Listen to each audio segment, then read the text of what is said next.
TV UAC y la Facultad de Lenguas y Letras presentan Lazos entre literatura y sociedad. Amarremos juntos los lazos que unen a la literatura y a la sociedad. Comenzamos. Bueno, bienvenidos a Lazos entre literatura y sociedad. Los saluda Cecilia López Badano. Estamos a través de la señal de TV UAC de México y puede comunicarse con nosotros al 192-1200 en la extensión 3703. Y aquí están los dos colegas, la doctora Esther. Muy buenas tardes a todos. Y el doctor David Miralles. Muy buenas tardes. Bueno, vamos a darles la bienvenida con este tema que quedó ya a medio amarrar desde la semana pasada, que es el tema de literatura, política, y cómo esto de la literatura y la política se relaciona también con la memoria, ¿no? Entonces, aquí vamos a pasarle la palabra a los colegas para ver cuál es esa relación. Hablamos de política, ahora, ¿cuál es la relación entre política y memoria? Pues en mi caso, a mí me ha tocado estudiar muchísimo un periodo político en mi país, que es la dictadura del general Pinochet. Y pues allí se dieron una serie de manifestaciones literarias, algunas bastante extrañas, y es justamente la que me quiero referir yo, que es un tipo de poesía que se llamó en su momento poesía testimonial, que es básicamente un tipo de poesía en que el poeta de alguna manera cuenta o recuerda sus experiencias a veces de tortura, de encierro, ¿verdad? O del exilio. Entonces, esa es normalmente una cosa rara en lo que era la tradición de la poesía chilena y latinoamericana, que normalmente no se consideraba que pudiera haber testimonio lírico, ¿verdad? El testimonio era siempre narrativo, eran novelas, que también las hay, pero aquí ocurre el hecho de que muchos poetas sufren la prisión, ¿verdad? Y algunos de ellos pues escriben libros en la prisión o luego, posteriormente, cuando son liberados y relatan sus experiencias, ¿verdad? Y cómo el Estado, ¿verdad?, atentó contra sus libertades y atentó contra sus derechos humanos. Ahora vamos a profundizar en algunos autores, ¿no? Pero uno de los puntos, Esther, ¿tienes algo que agregar sobre el tema en general? Por el momento, pues estaba pensando sí que el vínculo entre literatura, violencia y memoria podríamos establecerlo también desde diversos géneros, ¿no? Si creyéramos, hablando de géneros, si creyéramos en la existencia de estos, ¿no? Pero en los géneros, vamos a decir, tradicionales, desde lo que sería la novela y desde lo que sería también el cuento, la narrativa breve. Y pensaba en la otra vertiente, que sería una novela testimonial, por ejemplo, ¿no? Como la de Elena Poniatowska. Estaba pensando en esto, que es, por una parte, sería una reconstrucción a partir de la ficción, pero por otro, sería una reconstrucción también de esa memoria a partir del testimonio. Bueno, y una de las cosas que les suele llamar la atención a mis alumnos cuando lo doy como tema, es que esta literatura empieza a tener un nombre a partir de cierto momento que se podría datar en los 80, o tal vez desde antes si nos vamos a Europa, que es lo que se llama literatura anamnética, ¿no? Si pensamos que la amnesia es la enfermedad del olvido, una literatura anamnética sería esta literatura que aboga por la memoria, por el recuerdo, ¿no? Que a los chicos les suele llamar mucho la atención porque ni saben que existe como género en sí, ¿no? ¿Por qué digo que es una literatura que tiene un centro muy prominente, digamos, en Latinoamérica? pero podríamos decir que surge con toda la literatura post campos de concentración, ¿no es cierto? Toda esta literatura judía o este cine judío que recuerda el momento de la persecución nazi, los campos de concentración, la desesperación de la desintegración familiar, y tiene en cierto modo hasta un teórico, lo volvemos teórico de la memoria, pero en realidad fue mucho más que eso, que es Walter Benjamin, ¿no? Uno de los exponentes de la Escuela de Frankfurt, medio resistido dentro de la Escuela de Frankfurt por Adorno, por ejemplo, pero él tiene las tesis de filosofía de la historia que suelo darles a mis estudiantes para leer en clase, las tesis de filosofía de la historia que tienen una relación capital con el tema de la memoria y de la función del historiador dentro de la memoria y la función del literato, ¿no? Ahí aparece una figura clave que hemos estado rastreando en algunos textos literarios, que es la figura del ángel de la historia, ¿no? Esta figura del ángel de Paul Klee, que cuando uno ve el cuadro se desilusiona un poquito, ¿no? Porque es como un angelito que parece medio una mariposita desamparada ahí. Entonces, este ángel que quiere mirar las ruinas del pasado, pero el viento del progreso lo lleva hacia adelante y no puede detenerse a contemplar todo este viento evolucionista, progresista, ¿no es cierto? Y ahí hay una frase que también es muy interesante para ver este tema, que es esa frase que dice Benjamin y que ha sido tan citada, tal vez una de las más citadas de Walter Benjamin, que es esto de todo monumento de cultura es también un monumento de barbarie, ¿no? Entonces, los chicos se quedan un poco asombrados. ¿Cómo es esto de que todo monumento de cultura es un monumento de barbarie? Y yo siempre les digo que como mexicanos deberían entenderlo con mucha más perfección de lo que lo entendemos en el sur, donde prácticamente no hay ruinas de un pasado imperial, ¿no? O prácticamente. En el sur, Chile, Argentina, Uruguay, no las hay. Eran tribus nómades, lo cual no autoriza el genocidio, pero quiero decir, no es como los incas cuando uno va a Machu Picchu o cuando uno se enfrenta con monumentos como la misma Plaza de México, ¿no? Entonces, dentro de México les mostraba un texto que me impresionó, aunque tal vez no sea la mejor novela, que es un texto de Álvaro Enrique, que es Muerte súbita, que tiene, y tal vez por eso le dieron el premio Anagrama. Para mí es una novela excesivamente pedante en muchas cosas, una novela escrita en las bibliotecas, pero hay 3 o 4 páginas que salvan maravillosamente la novela, que son las páginas donde un autor, un artesano, que es un artesano especialista en el arte de las plumas de quetzal, en hacer cosas con las plumas de quetzal, cosa que los españoles, por supuesto, no conocían. Y cuando ven esas maravillosas capas hechas con plumas de quetzal, que lucían de un color y de otro según la luz con la que se los mirara, tratan de salvarlo de una masacre. Pero esas 3 páginas donde narran la masacre que se comete contra el pueblo indio, ¿no? Y donde se ve la destrucción entera de su familia, y él es el único que se salva y va a España. Realmente con esas palabras empecé un curso sobre justamente este tema, literatura, memoria y desaparición.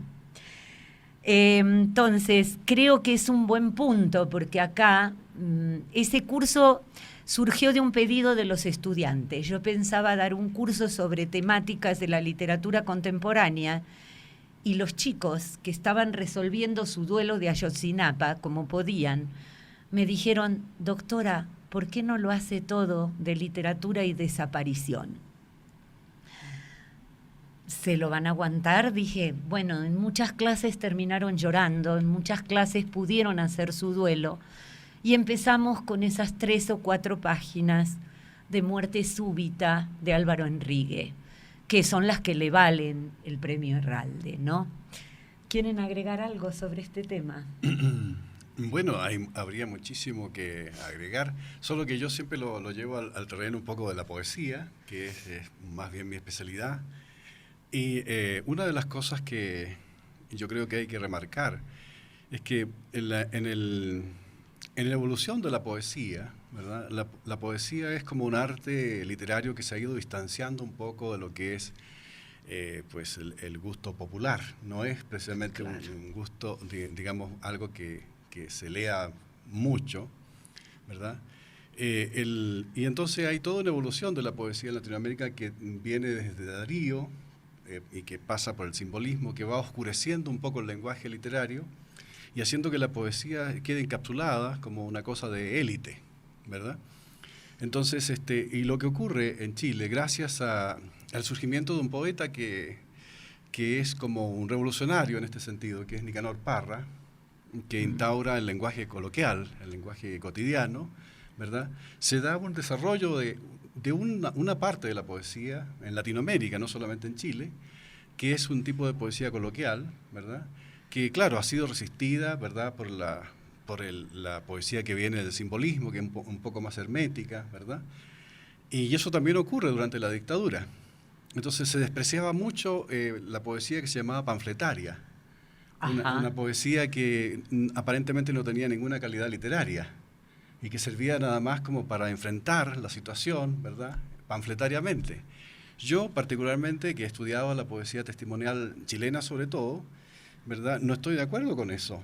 Yo creo que el texto lírico de algunos de los poetas, no de todos, algunos sí eran francamente panfletarios y no tienen gran valor, pero algunos de ellos, ¿verdad?, que escriben poesía a propósito de la tortura, a propósito del exilio, a propósito del sufrimiento digamos, de la prisión, yo creo que son muy, muy valiosos. A mí me gustaría dar un ejemplo. Ahora, cuando veamos entonces la poesía, lo ponemos ahí, pero yo te iba a preguntar, Sí. ¿a Benedetti lo pondrías ahí? Yo lo coloqué, bueno, es difícil porque algunas cosas de Benedetti llegan a ser panfletarias, Sí. Pero también de pronto sube el nivel, ¿verdad? Hay cosas en las que uno dice, bueno, tiene momentos de lucidez y de brillantez, pero no toda su poesía es francamente así, a mi juicio, ¿no? Y el teatro por ahí, ¿no? Esa de Pedro y el Capitán, que uno Sí, dice, ay, claro. Dios mío, ¿dónde existe un militar así? Y su novelística también, ¿no? Sí. Pero, en fin, de todas maneras es un poeta muy popular. Es un poeta Claro. muy citado, muy leído, y mucha gente cree que eso es la poesía también, ¿no? Ese es el riesgo que se corre. ¿No? Y Esther, ¿qué opinas? Sí, hablando de literatura, memoria, desapariciones, pues es un tema que también podríamos hablarlo desde México, ¿no? Y también, pues desde el cine, y pensaríamos desde las militancias de los años 60, por ejemplo, Ajá. en el cine y en el tercer cinema que estaban proponiendo pues varias escuelas de cine, desde la de San Ginés, o tendríamos que pensar en La Hora de los Hornos, ¿no?, por ejemplo. Ah, claro, bueno. Y ahí pues haríamos también otras lecturas, ¿no?, pensando también como el texto fílmico, como un texto que podemos también leer e interpretar. Sí. Yo estaba pensando, con este curso de literatura y memoria y desaparición, sobre todo, que vimos textos uruguayos, argentinos, chilenos, peruanos y centroamericanos, los chicos me preguntaban por qué en México no escriben sobre la memoria, por qué no se escribe sobre Ayotzinapa. Y yo les hice ver una cosa, les dije, piensen que la mejor literatura de este tipo en Argentina está surgiendo ahora, desde hace 10 años, hablo de Martín Coan, por ejemplo, ¿no? Y ¿cuánto tiempo llevamos desde la represión? Son casi 30, 40 años, ¿no? Desde los fines de los 70 cuando todo esto sale a la luz en los 80, bueno, les digo, cuesta mucho escribir sobre el trauma. Y este es otro punto que tiene que ver con la memoria. Esta discusión contemporánea entre si el trauma se puede decir o si el trauma no se puede decir. Porque esta había sido la hipótesis abonada desde el lado judío, digamos, ¿no? El trauma es lo indecible. Entonces, si el trauma es lo indecible, bien, ahí, ¿qué podemos escribir sobre el trauma, no? Que no sea un lenguaje repetitivo, torturado o manipulado sobre el trauma. Entonces, este fue un punto que a los chicos les llamó mucho la atención, porque había que ver cómo trabajar ese trauma para volverlo palabra, ¿no? Y ahí podríamos tener ahora entre los ejemplos también el de Juan Gelman, que fue un exiliado aquí, argentino, acá en México, y cómo vivió eso también desde la lírica, desde este lenguaje distorsionado que a veces no puede con la propia lengua y va, por ejemplo, hacia el ladino, ¿no? Él era de familia judía también, o sea, con toda una historia de persecución, y él recuperó en ciertos textos el ladino. Entonces, bueno, ¿cómo vivimos esto? Porque el exilio también tiene que ver en parte con una literatura de la memoria. Hay un texto también maravilloso de Tomás Eloy Martínez, son 2 o 3 páginas, en las que él, mirando una foto sobre la guerra en Bosnia, ve a un padre que está poniendo a su hijito en un autobús y están golpeando el vidrio para saludarlo cuando creían que lo ponían a salvo y no saben si se van a reencontrar. Entonces él va trabajando sobre cuál es la diferencia entre exilio e irse de un país, ¿no? El exilio básicamente es cuando uno no puede volver, dice él. Y entonces el exiliado tiene una frase muy bonita por ahí, cuando dice que el exiliado en realidad busca en el cielo de otros países el cielo de su propio país. Busca en la pizza de otros países la pizza de su propio país, ¿no? Y cómo él, cuando llamaba por teléfono y le decía, bueno, ya se puede volver. No vuelvas, esto está terrible, ¿no? Entonces, cómo se van combinando todas estas cosas en el tema de la anamnesis, ¿no? Y cuánto tiempo lleva elaborar un texto anamnético, cuánto tiempo lleva a trabajar esto para que del trauma pase a ser palabra, y palabra que todos puedan entender.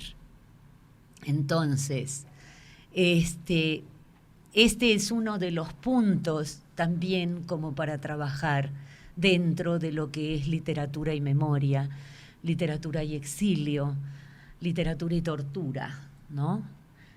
¿Algo para agregar, David?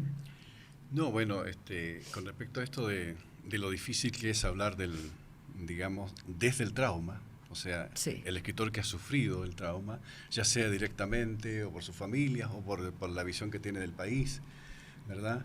O porque ha tenido que salir, porque ha tenido que emigrar, en fin, la dificultad está, que es lo psicoanalítico, ¿no? Es lo freudiano, o sea, lo más difícil es lograr entender qué es lo que pasó, cómo se originó el trauma.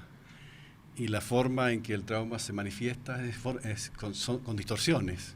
Claro. ¿No? Distorsiones a nivel de la escritura, hay una escritura críptica de pronto, ¿verdad? O cuando la escritura se libra de lo críptico, es una escritura que se invisibiliza, que no es posible decirla porque va a ser censurada.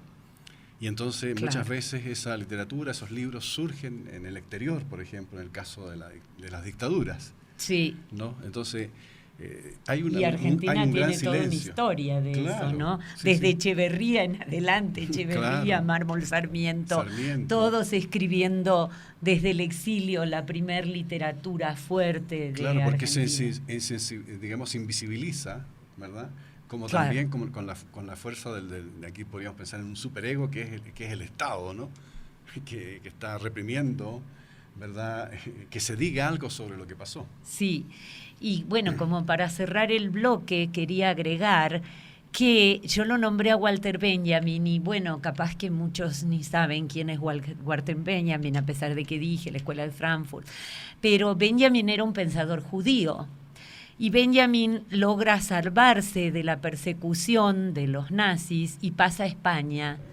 Y cuando llega a España les dicen al grupo que iba con él que Franco los va a entregar de vuelta a los alemanes.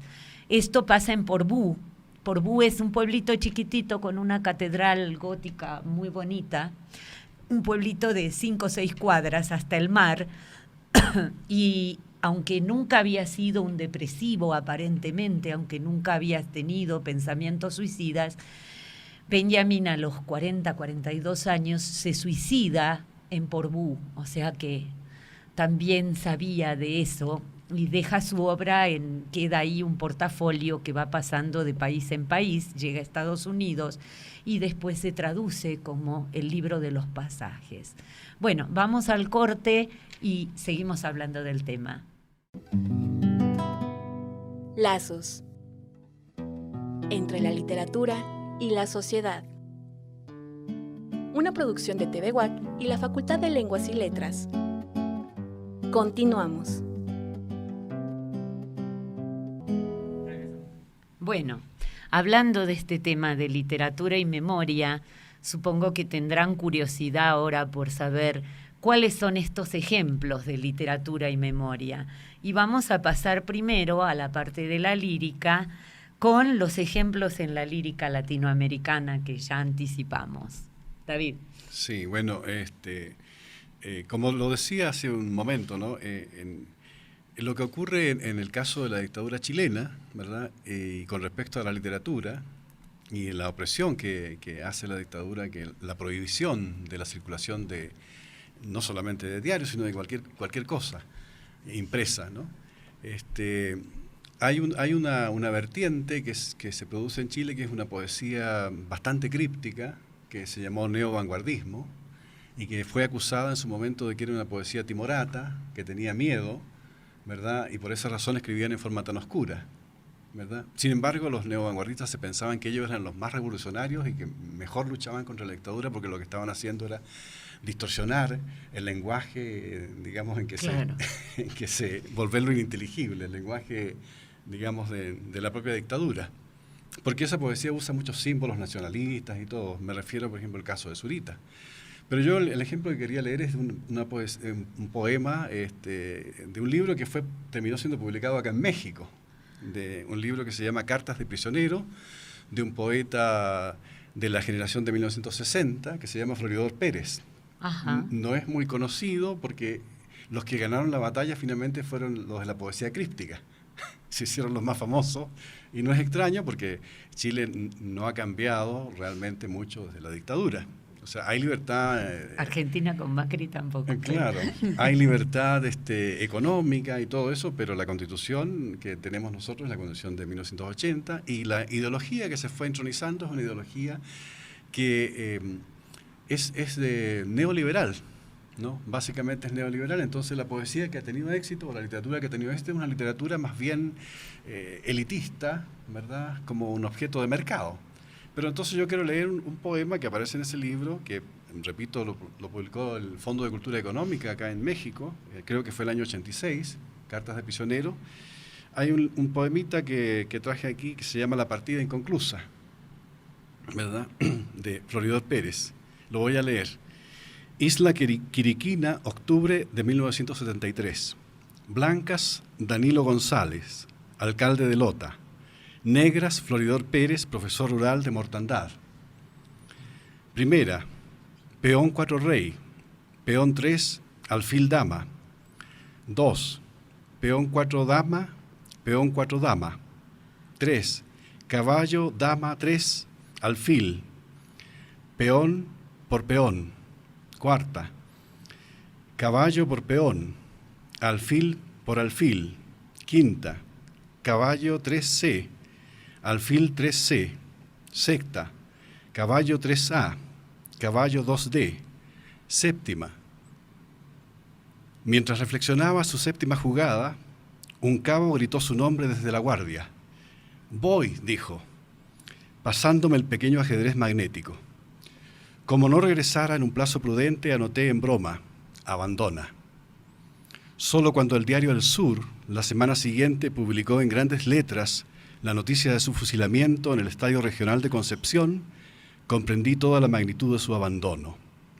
Se había formado en las minas del carbón, pero no fue el peón oscuro que parecía condenado a ser, y habrá muerto con señoríos de rey en su enroque. Años después le cuento esto a un poeta, y solo me dice, ¿y si te hubieran tocado las blancas? Ay. Ese es un ejemplo de poesía muy directa, muy denotativa, y este libro es muy interesante porque aparte trae fotografías y trae documentos que él rescató, que guardó de cuando estuvo prisionero, ¿verdad? De los timbres que le ponían los gendarmes, ¿verdad? En la cárcel. Está lleno de cosas así, de no solamente poesía, sino que íconos que él rescata de su estancia ahí preso y que finalmente, afortunadamente, se salvó, ¿no? Pero un libro como ese no podía ser publicado en la dictadura. Claro. Era imposible. Tuvo que venirse a México y acá pues lo publicaron, ¿no? Pues ahí en este libro que en este poema y en este trabajo que estás señalando, es interesante, sobre todo si tiene imagen y si tiene fotografía, pensar también en ese análisis y en lo que nos hace pensar, ¿no? En esa confluencia de tiempos. Porque si pensamos que la fotografía, ¿no? Desde el momento en que la tomamos, ya muere, ¿no? Digamos, o sea, ya es un tiempo que va a ser... Ya es otra cosa. Sí, ya es otro elemento. Y cómo lo abordamos, ¿no? O sea, si decimos ese tiempo quedó, ese instante ya fue. Claro.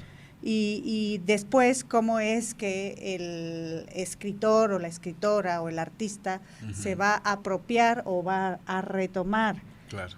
por ejemplo, estos elementos Exactamente. fotográficos para reconstruir, Para hacer recuperar este libro. también la memoria Sí. y dejar, ¿no? Claro.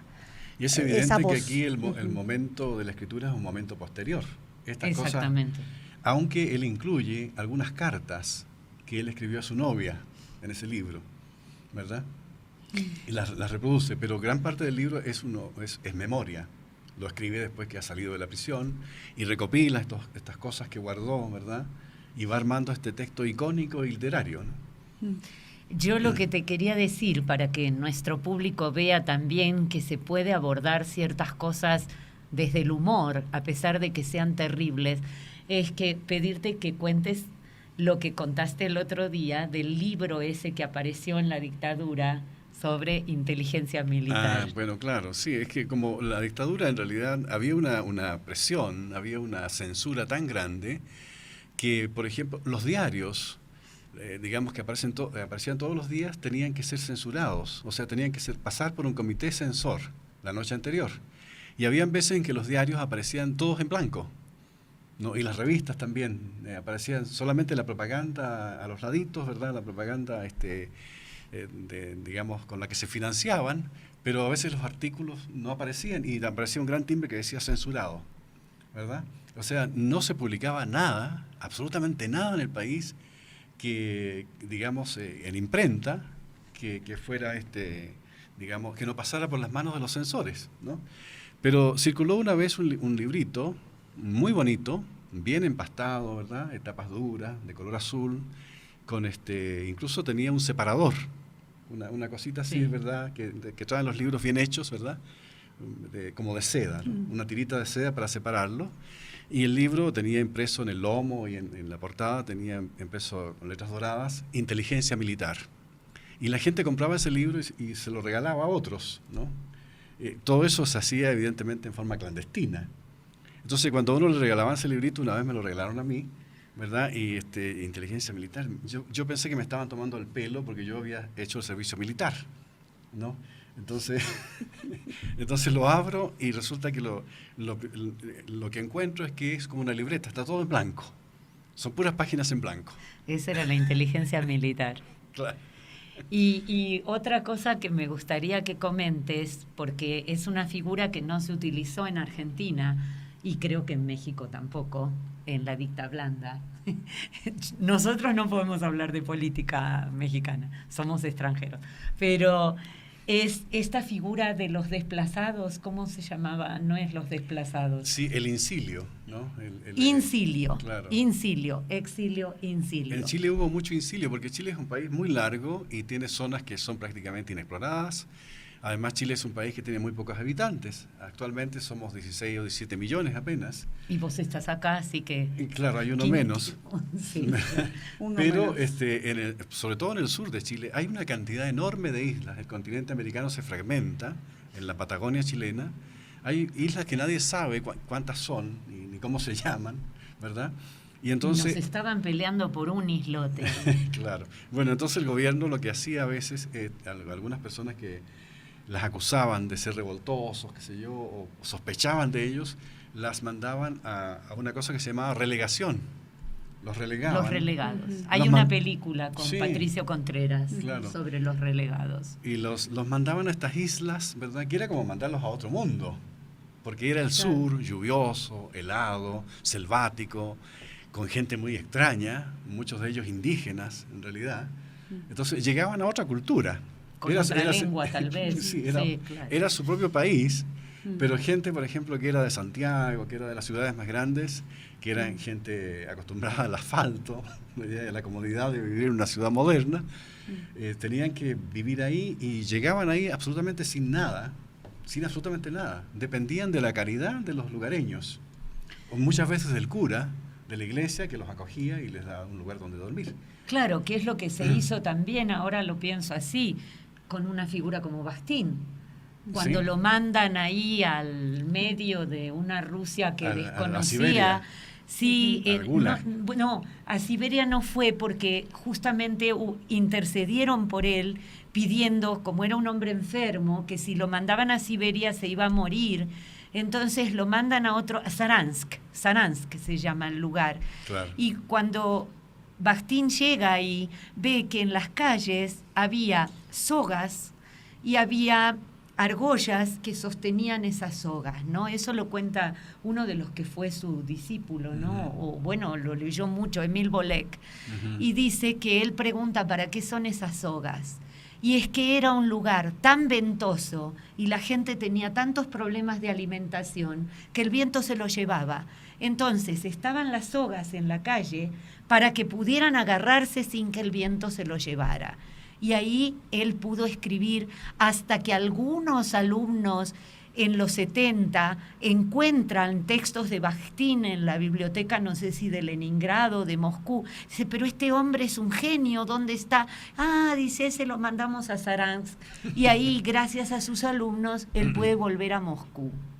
Claro. Bueno, vamos a ver ahora, porque ya les digo que mis alumnos decían que no había literatura de la memoria en México. ¿Y qué pasa con esta figura que es Cristina Rivera Garza, justamente, que también tiene una literatura que es literatura de la memoria? Esther. Sí, gracias, Cecilia. Sí, Cristina Rivera Garza es una de las autoras actuales que además de escribir narrativa, cuento, poesía, ensayo, pues también va a escribir textos, fragmentos sobre el dolor, ¿no? Y tiene este texto titulado Dolerse, textos desde un país herido. Antes había ya publicado también el otro texto de Los muertos indóciles, ¿no? Y en Los muertos indóciles la autora, Cristina Rivera Garza, señala en las primeras páginas un momento crucial para la violencia que se está viviendo desde hace años en México. Y es la decisión que tomó hace varios años el entonces presidente Calderón sobre la participación del ejército militar para combatir la violencia ejercida por los cárteles, ¿no? Entonces se empezó a hablar de esta narcoviolencia y se empezó a hablar de la participación del ejército militar, ¿no? De los militares. Lo cual, pues después de tantos años, pues sabemos las estadísticas o tal vez no las sepamos y no las queramos saber. Solamente quiero leer y voy a hacer esta referencia en esta introducción que hace Cristina Rivera Garza, que se titula Como quien se guarece, horror, estado y dolor en el México del siglo XXI. Y leo. El 14 de septiembre del 2011 despertamos de nueva cuenta con la imagen de 2 cuerpos colgando de un puente, un hombre, una mujer. Él atado de las manos, ella de muñecas y tobillos. Justo como en otras tantas ocasiones y como también lo notaron con cierto pudor en las notas del periódico, los cuerpos mostraban huellas de tortura. Del abdomen de la mujer, abierto en 3 puntos distintos, brotaban las entrañas. Es difícil, por supuesto, escribir de estas cosas. Y cierro aquí la cita. Y aquí cierro la cita pensando en esto que hablábamos anteriormente, en la dificultad de escribir del dolor propio y del dolor ante los demás. Ese dolor, esa manera de cómo enfrentamos estas noticias y estas imágenes que tenemos cotidianamente y que de tantas que tenemos, algunas veces solamente pues pasamos el dedo o pasan pensando en estos medios tecnológicos digitales actuales y decimos, está muy lejos, ¿no? Sí. Y aquí justamente en esta hay una respuesta, este libro de Dolerse de Cristina Rivera Garza, Textos desde un país ¿De qué año herido. es ese? Este es del 2011, primera edición. Y el otro, el 2010. Los muertos indóciles es del 10 o del 13? Del 10. Los muertos indóciles es primero, que es del 2010, y después viene este texto. A este texto, porque hay varios ejemplos que va a traer, varios contextos que va a traer Cristina Rivera Garza. Y hay esta referencia que fue una noticia a nivel nacional y que ella se apropia de esa noticia y habla y la titula La reclamante. Y lee otra vez, y yo creo que con estas líneas identificarán esta noticia, ¿no? Discúlpeme, señor presidente, pero no le doy la mano. Usted no es mi amigo, yo no le puedo dar la bienvenida. Usted no es bienvenido, nadie lo es. Esto lo dijo Luz María Dávila, Villas de Salvarcar, madre de Marcos y José Luis Piña Dávila, de 19 y 17 años de edad.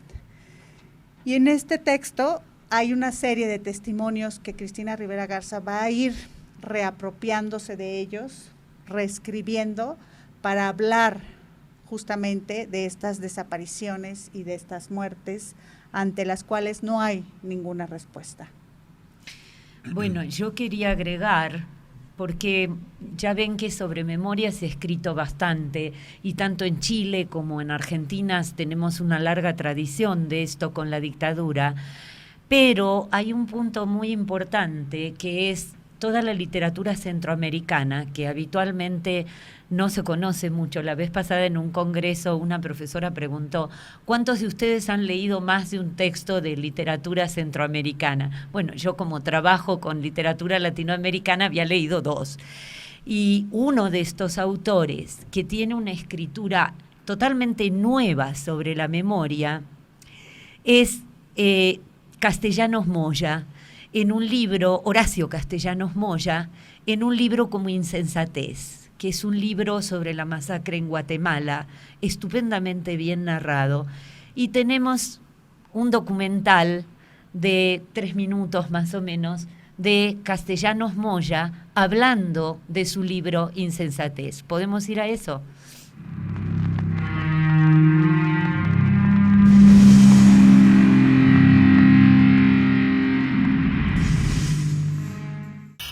Y en este caso, como en insensatez en el lenguaje, este corrector encuentra en los testimonios de los indígenas asesinados toda una dimensión poética, porque seguramente la hay. ¿Y por qué la hay? Porque es otro mundo. ¿Por qué? Porque esos testimonios son de indígenas que no hablan español y que tienen otra idea del tiempo. Son traducciones incluso del maya.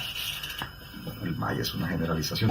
Y algunos sí hablan algunas palabras en español y dan su testimonio en español, pero es un español trastocado porque está adaptado a la forma de ver el mundo, a su concepto del tiempo y a su importancia que le dan a las cosas, ¿no? Por eso es muy animista, ¿no? Las casas sufren porque la gente ya no está en ellas, ¿no? Es decir, las casas tienen vida, hay un espacio vivo, hay otro concepto de la existencia en eso, no solo es una cosa de lenguaje y de belleza del lenguaje, es que expresan otra manera de ver el mundo. Bueno, es esquemático decir que sea animista, pero es una manera de ver el mundo que no es la manera occidental típica que nosotros tenemos. 2, expresan un enorme dolor. Un enorme dolor, ¿por qué? Porque los han matado, los han masacrado, los han hecho sufrir, ¿verdad? Y el dolor entonces lo concentran, porque como no es su lengua, lo concentran. Entonces, ese dolor concentrado, pues se convierte en una joya de lenguaje, ¿no? Es como que hubieran hecho las frases casi con sangre coagulada, ¿no? Si fuera una cuenta así de sangre coagulada, que si la ves de lejos puede parecer hasta un diseño. ¿Verdad? ¿Por qué brilla tanto? ¿Por qué tiene tanto diseño? Porque está concentrado todo el dolor de las masacres que padecieron. Entonces no es en absoluto fortuito, antojadizo o traído de los pelos que el corrector de estilo, que es un tipo con sensibilidad, encuentre en esos testimonios hasta empatías con la poesía de Vallejo, ¿verdad? Un poeta que también, si César Vallejo fue el poeta que fue, es porque él nos tradujo al castellano esa manera distinta de ver el mundo que tiene el indígena andino, ¿no? Bueno, como tal vez no quede muy claro con el video cuál es el tema absoluto del libro, el tema es precisamente un escritor bastante machista, bastante insensible, bastante misógino, que lo convoca un amigo para corregir los testimonios de indígenas luego de la masacre de Guatemala. Él va en carácter de corrector, nada más. ¿Por qué? Justamente por lo que dice Castellanos Moya, estos indígenas no hablaban español, está narrado en primera persona, entonces es como muy, muy testimonial. Él va ahí preocupado por el sueldo, que es lo que quieren editar, es una especie del nunca más argentino, ¿no? Que fue uno de los primeros, que después siguió Perú y que se han producido nunca más en varias partes del mundo, ¿no? Y sobre todo en Latinoamérica. A él lo convocan para ver cómo se puede volver legible este testimonio de los indios masacrados por la dictadura en Guatemala, para que le dé una forma visible, legible. Entonces, este escritor, que ya digo, es así un tipo insensible, parece, porque está preocupado, bueno, a ver, ¿cuánto me van a pagar? Porque tengo que leer toda esta pila de cosas desarticuladas, tengo que darle una forma, se va a quejar cuando su cheque no está a tiempo, anda persiguiendo a la española que está trabajando en la ONG porque le gusta el físico de la muchacha. ¿Cómo se va quedando cuando lee este testimonio de los indígenas?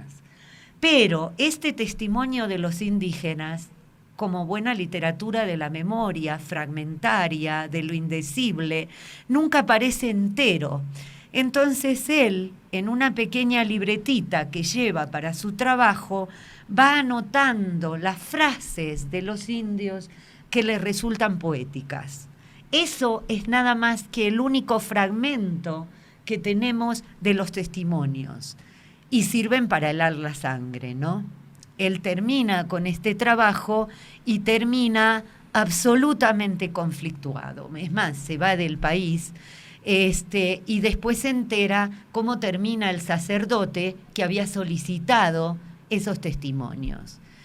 Quiero decirles que Horacio Castellanos Moya, escritor que muchos descubrimos por Roberto Bolaño, está amenazado de muerte en El Salvador por otro libro que escribió, que no tiene que ver exactamente con la memoria, y que yo a veces cuando lo doy con mis alumnos digo, bueno, se parece a alguno de los tíos de ustedes que viven en Estados Unidos y que vienen y dicen, ay, pero aquí hay cajeros automáticos también, qué modernos que están, ¿no? Como si todo los deslumbrara, pero a la vez hay una crítica, yo me fui de este país porque es atrasado. Bueno, en el ASCO, que es otro de los temas, el tema discutido es el nacionalismo, que también tiene que ver con la política, pero que ya lo vamos a dejar para alguna próxima edición. Él escribe, el libro se llama El ASCO, Thomas Bernhard en El Salvador. Thomas Bernhard es un escritor austríaco, que vivió criticando a Austria, pero nunca salió de Austria. Y que dice que odiaba a Austria, que odiaba las pinturas de Klimt, que odiaba muchas cosas de lo que inspiraba a Austria, pero nunca se movió de Austria. Y él cambia su nombre porque él es un profesor de arte, entonces ¿cómo iba a enseñar arte en ese pinche país que era? Aquí no hay gente que le interese el arte, aquí la gente solo mira televisión, se va a Canadá. Y ahí se cambia el nombre por Thomas Bernhard. Entonces, este es otro de los libros. Él estaba fuera cuando se presenta el libro, estaba fuera de El Salvador, y lo llama a su madre y le dice, por favor no vuelvas porque me están llamando hasta a mí para amenazarme, ¿no? Porque es una crítica a cierto nacionalismo. Y bueno, los dejamos para que vayan a buscar los libros de Castellanos Moya, de los poetas, de Cristina Rivera Garza, que algunos ya deben estar en internet. Y con el consejo también de que traten de ver en YouTube, que debe estar, porque ya me han dicho que hay como 2 puestas, algo que va en el tono de Cristina Rivera Garza, que es de una queretana, que es Sara Uribe, creo que ya lo mencioné, que es Antígona González, que también tiene que ver con el tema de la violencia y la desaparición. Sí. Muchas gracias y esperamos que sigan interesados en el programa. TVUAC y la Facultad de Lenguas y Letras presentaron Lazos entre la literatura y la sociedad. Hasta la próxima.